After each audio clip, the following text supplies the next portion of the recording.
سورہ یونس کی آیت نمبر 21، سورہ یونس کا 3 رکوع اور 11ویں پارے کا 8واں رکوع۔ اللہ رب العالمین نے ارشاد فرمایا وَإِذَا أَذَقْنَا النَّاسَ رَحْمَةً مِّن بَعْدِ ضَرَّاءَ مَسَّتْهُمْ، اور جب ہم آدمیوں کو رحمت کا مزہ دیتے ہیں کسی تکلیف کے بعد جو انہیں پہنچی تھی، یعنی جو تکالیف پہنچی ہیں اس تکلیف کے بعد ہم تکلیف کو دور کر دیتے ہیں اور رحمت کا مزہ دیتے ہیں۔ اذا لہم مکر فی آیاتنا، جب بھی وہ ہماری آیتوں کے ساتھ مکر و فریب کرتے ہیں، داؤ چلتے ہیں۔ اللہ تعالیٰ نے اہل مکہ پر قحط مسلط کیا جس کی مصیبت میں وہ 7 برس گرفتار رہے، یہاں تک کہ ہلاکت کے قریب پہنچ گئے۔ پھر اللہ تعالیٰ نے رحم فرمایا، بارش ہوئی، زمینیں سرسبز ہوئیں۔ تو اگرچہ اس تکلیف میں اور راحت دونوں میں قدرت کی نشانیاں تھیں، اور تکلیف کے بعد راحت آرام بڑی عظیم نعمت تھی، اس پر شکر لازم تھا، مگر بجائے اس کے کہ وہ نصیحت پکڑتے، انہوں نے نصیحت حاصل کرنے کے بجائے فساد اور کفر کی طرف وہ پلٹ گئے۔ قل اللہ اسرع مکرا، اے محبوب آپ فرما دیجئے اللہ کی خفیہ تدبیر سب سے جلد ہو جاتی ہے اور اس کا عذاب دیر نہیں کرتا۔ ان رسولنا یکتبون ما تمکرون، بے شک ہمارے فرشتے تمہارے مکر لکھ رہے ہیں، اور تمہاری خفیہ تدبیریں اعمال لکھنے والے فرشتوں پر بھی چھپی نہیں ہیں۔ جو تم مکر و فریب کرتے ہو اعمال لکھنے والے فرشتے اسے جانتے ہیں اور لکھ رہے ہیں۔ تو جب اعمال لکھنے والے فرشتوں سے یہ چیزیں چھپی نہیں ہیں تو اللہ علیم و خبیر سے کیسے چھپ سکتی ہیں؟ تو اللہ تمہیں اس کی سزا دے گا۔ هو الذی یسیرکم فی البر والبحر، وہی ہے کہ تمہیں خشکی اور تری میں چلاتا ہے اور تمہیں سفر کرنے کی طاقت و قدرت دیتا ہے۔ خشکی میں تم پیدل اور سوار منزلیں طے کرتے ہو، اور دریاؤں میں، سمندروں میں کشتیوں اور جہازوں سے سفر کرتے ہو۔ وہ تمہیں خشکی میں، دریا اور سمندروں میں، دونوں میں سیر کے اسباب عطا فرماتا ہے، سواریاں عطا فرماتا ہے، طاقت ہمت دیتا ہے۔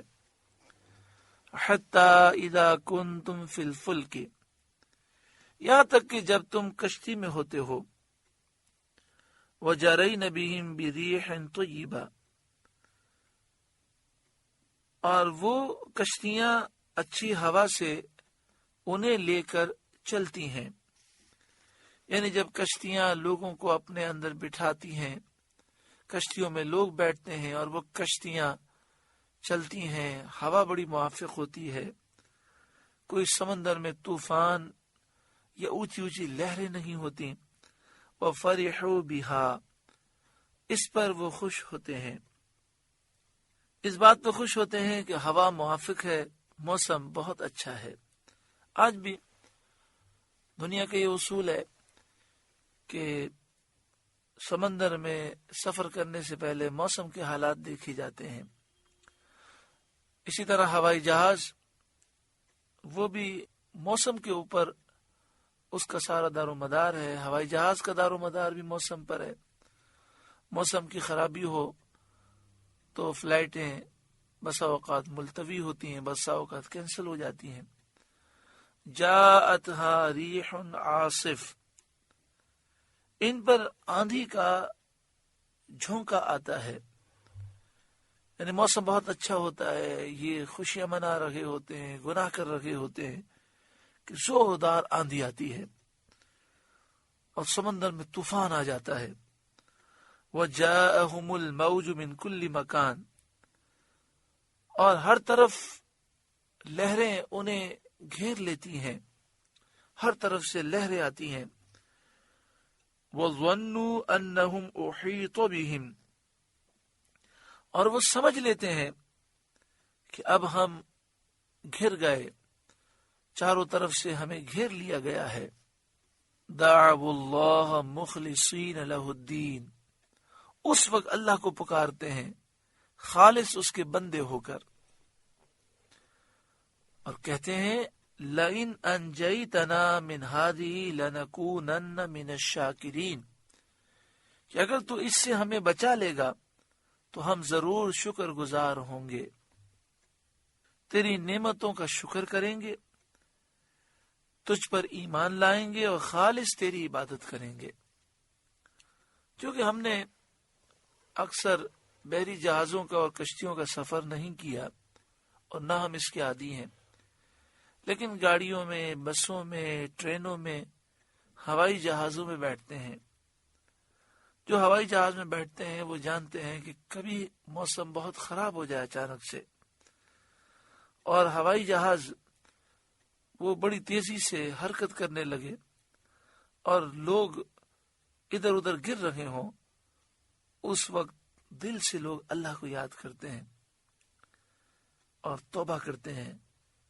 لیکن جب ہوائی جہاز نارمل جا رہا ہوتا ہے، ہر سیٹ کے سامنے اسکرین پر لوگ اس اسکرین کو دیکھ کر کتنے گناہ کرتے ہیں۔ بہت کم لوگ ہیں جو اپنی نگاہوں کی حفاظت کرتے ہیں، بہت کم لوگ ہیں جو اس وقت استغفار کرتے ہیں، ذکر کرتے ہیں۔ فَلَمَّا أَنْجَاهُمْ إِذَا هُمْ يَبْغُونَ فِي الْأَرْضِ بِغَيْرِ الْحَقِّ، پھر اللہ جب انہیں بچا لیتا ہے جبھی وہ زمین میں ناحق زیادتی کرنے لگتے ہیں اور وعدے کے خلاف کر کے، وعدہ خلافی کر کے کفر اور معصیت میں مبتلا ہوتے ہیں۔ یا ایھا الناس، اے لوگوں، انما بغیکم علی انفسکم، تمہاری زیادتی، تمہاری بغاوت تمہاری ہی جانوں کا وبال ہے، اس کا تمہیں خود نقصان ہوگا۔ متاع الحیات الدنیا، دنیا کے جیتے جی برت لو، یہ دنیا کی زندگی کا حقیر سامان ہے۔ ثم الینا مرجعکم، پھر تمہیں ہماری طرف پلٹنا ہے، پھرنا ہے۔ فننبئکم بما کنتم تعملون، اس وقت ہم تمہیں بتا دیں گے، ہم تمہیں خبر دے دیں گے جو تم کیا کرتے تھے، اور تمہیں تمہارے اعمال کا بدلہ دیں گے۔ جس دنیا کی زندگی پر ہم فخر کرتے ہیں، اسی کے لیے جیتے ہیں، اسی کے لیے مرتے ہیں، اس کی حقیقت آگے بیان کی جا رہی ہے۔ انما مثل الحیات الدنیا کماء، دنیا کی زندگی کی مثال تو ایسی ہی ہے جیسے وہ پانی انزلناہ من السماء، جسے ہم نے آسمان سے اتارا، فاختلط به نبات الارض، تو اس کے سبب زمین سے اگنے والی چیزیں گھنی ہو کر نکلیں، مما یاکل الناس والانعام، جو کچھ آدمی اور چوپائے کھاتے ہیں، یعنی پھل پھول پودے فصلیں اس بارش کے پانی کی وجہ سے خوب نکلیں، جسے آدمی بھی کھاتے ہیں، جانور بھی کھاتے ہیں۔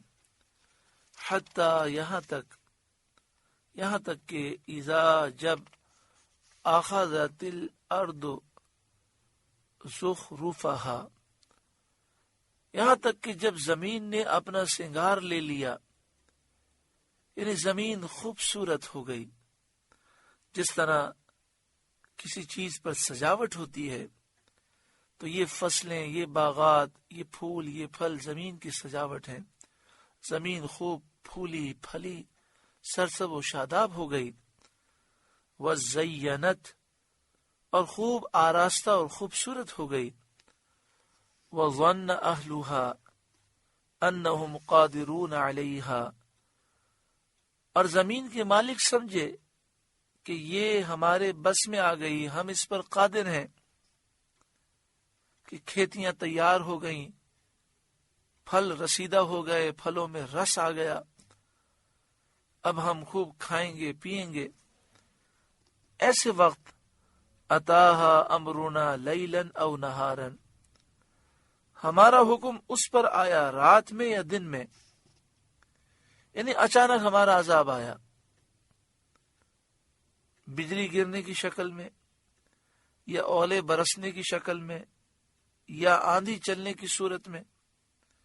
فجعلناها حصیدا، تو ہم نے اسے کر دیا کاٹی ہوئی، یعنی کھیتی ہم نے برباد کر دی۔ کأن لم تغن بالامس، گویا کہ کل تھی ہی نہیں، اس کا وجود ہی ختم کر دیا۔ یہ مثال ہے انسانی زندگی کی،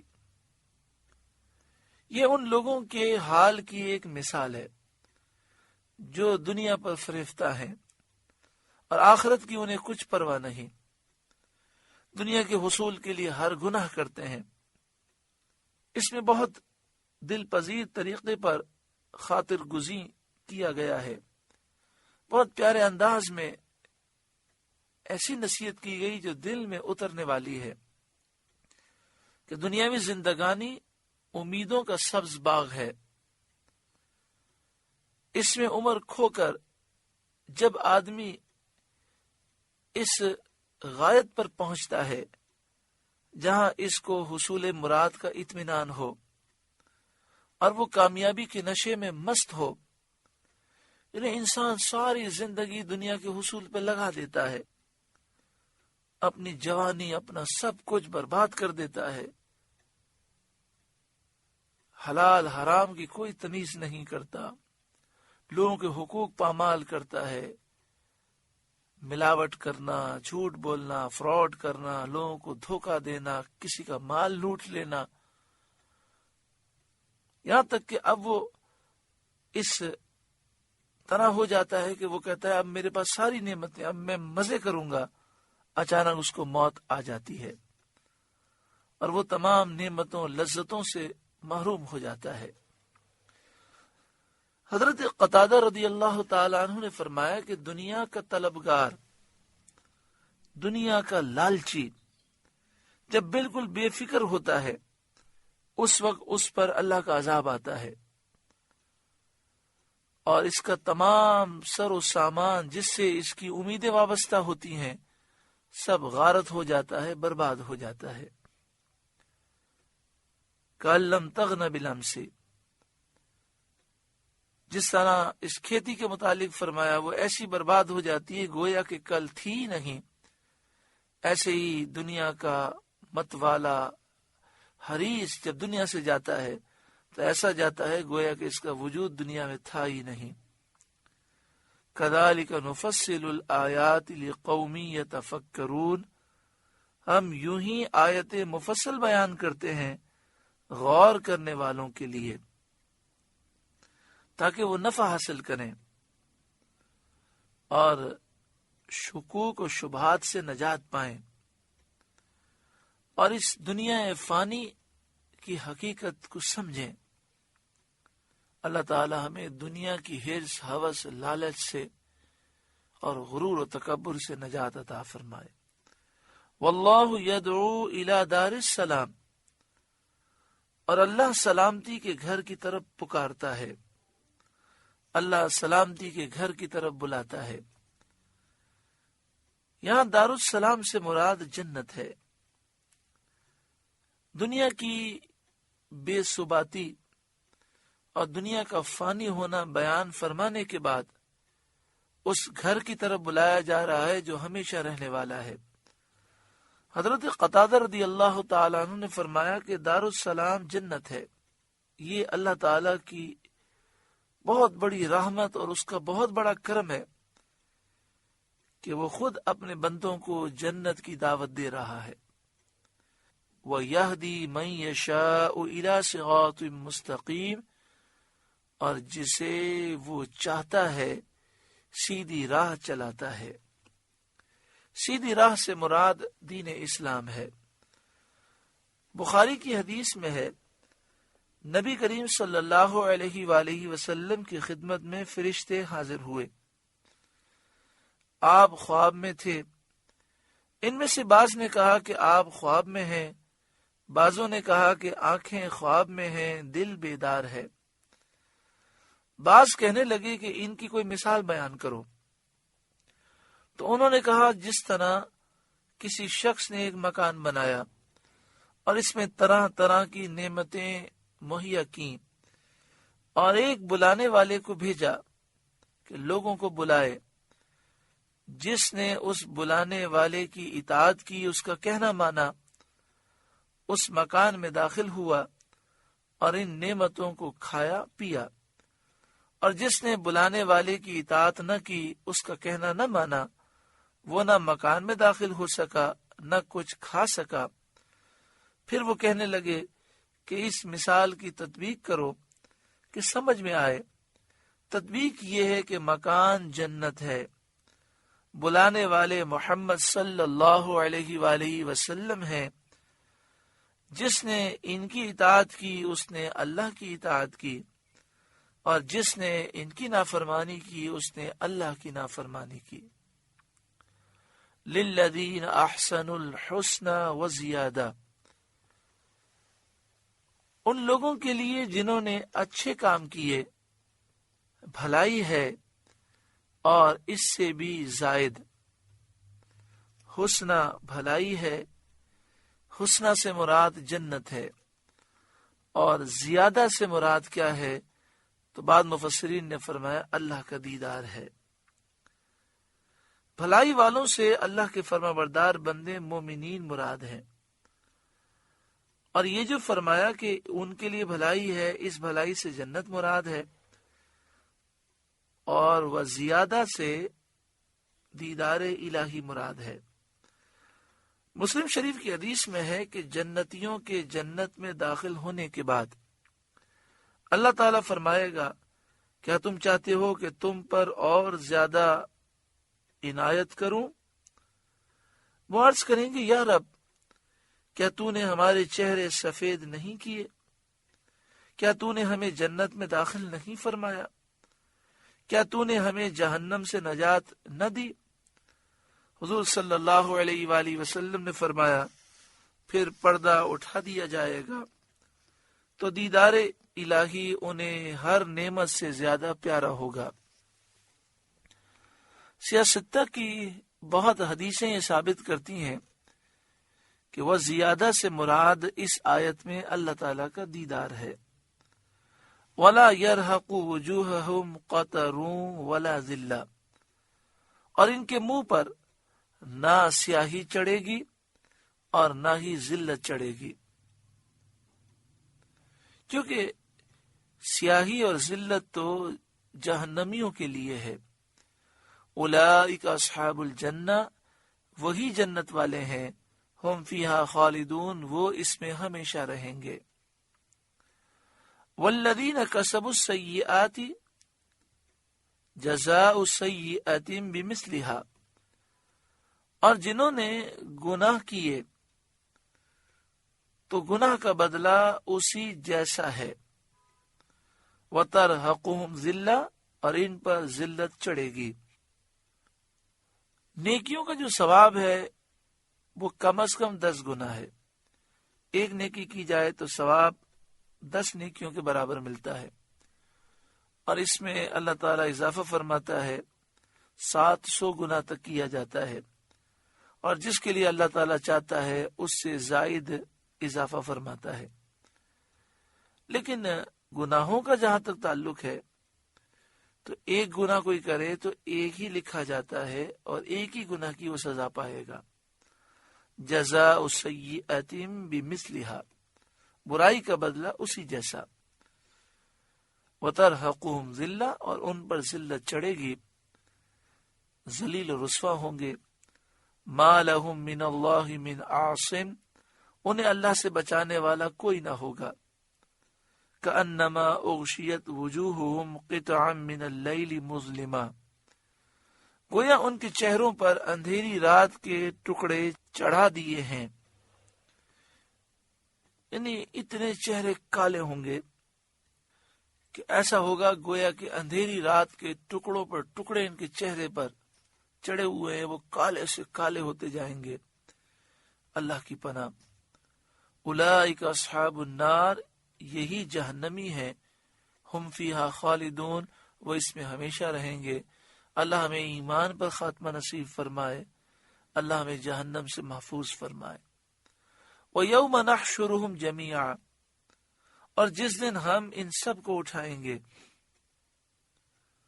اور تمام مخلوق کو حساب کے لیے جمع کریں گے۔ ثُمَّ نَقُولُ لِلَّذِينَ أَشْرَكُوا، پھر مشرکوں سے فرمائیں گے، مَكَانَكُمْ أَنْتُمْ وَشُرَكَاؤُكُمْ، اپنی جگہ رہو تم اور تمہارے شریک، یعنی وہ بت جن کو تم پوجتے تھے۔ فَزَيَّلْنَا بَيْنَهُمْ، تو ہم انہیں مسلمانوں سے جدا کر دیں گے۔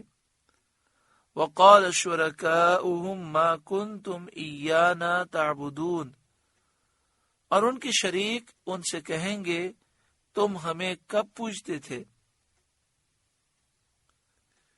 یعنی قیامت کے دن ایک ساتھ ایک گھڑی ایسی شدت کی ہوگی کہ بت اپنے پجاریوں کی پوجا کا انکار کر دیں گے اور اللہ کی قسم کھا کر کہیں گے ہم نہ سنتے تھے، نہ دیکھتے تھے، نہ جانتے تھے، نہ سمجھتے تھے کہ تم ہمیں پوجتے ہو۔ اس پر بت پرست کہیں گے کہ اللہ کی قسم ہم تمہیں کو پوجتے تھے۔ تو بت کہیں گے فَكَفَى بِاللَّهِ شَهِيدًا بَيْنَنَا وَبَيْنَكُمْ، تو اللہ گواہ کافی ہے ہم میں اور تم میں، ان كُنَّا عَنْ عِبَادَتِكُمْ لَغَافِلِينَ، کہ ہمیں تمہارے پوجنے کی خبر بھی نہ تھی۔ هُنَالِكَ تَبْلُو كُلُّ نَفْسٍ مَا أَسْلَفَتْ، یہاں ہر جان جانچ لے گی جو آگے بھیجا۔ یہاں پر ہر جان کو معلوم ہو جائے گا کہ اس نے کیا آگے بھیجا ہے۔ وہ اچھے اعمال تھے، برے تھے، نقصان دہ تھے، مفید تھے، سب چیزیں ظاہر ہو جائیں گی۔ وَرُدُّوا إِلَى اللَّهِ مَوْلَاهُمُ الْحَقِّ، اور اللہ کی طرف پھیرے جائیں گے جو ان کا سچا مولا ہے۔ وَضَلَّ عَنْهُمْ مَا كَانُوا يَفْتَرُونَ، اور ان کی ساری بناوٹیں ان سے گم ہو جائیں گی۔ یعنی یہ جو بتوں کو اللہ کا شریک بتاتے تھے اور معبود ٹھہراتے تھے، یہ ساری باتیں باطل اور بے حقیقت ثابت ہوں گی۔ سورہ یونس کا 3 رکوع مکمل ہوا۔ اللہ رب العالمین اس رکوع کے نور سے ہمارے قلوب کو روشن و منور فرمائے۔ یہاں پر یہ فرمایا گیا کہ اللہ جنت کی طرف بلاتا ہے۔ اس بلانے پر جو سچی پکی توبہ کر کے حاضر ہو جائے، دنیا بھی سنور جائے گی اور آخرت بھی سنور جائے گی۔ ساری زندگی گناہ کرنے کے باوجود نہ دنیا میں چین ہے، نہ گھر میں چین ہے، نہ دل میں چین ہے۔ آئیے ہم اللہ تعالیٰ کی بارگاہ میں سچی پکی توبہ کریں، آئیے ہم آخرت کی فکر کریں، آئیے ہم آخرت کی تیاری کریں۔ اس مختصر سی زندگی میں اللہ کو راضی کر لیں۔ جب ہم نے اللہ کو راضی کر لیا، اس کے محبوب صلی اللہ علیہ وآلہ وسلم کو راضی کر لیا، تو دنیا بھی سنور جائے گی، ہر چیز میں برکت بھی ہوگی اور قبر و آخرت میں بھی کامیابی نصیب ہوگی۔ اللہ تعالی ہمیں عمل کی توفیق عطا فرمائے۔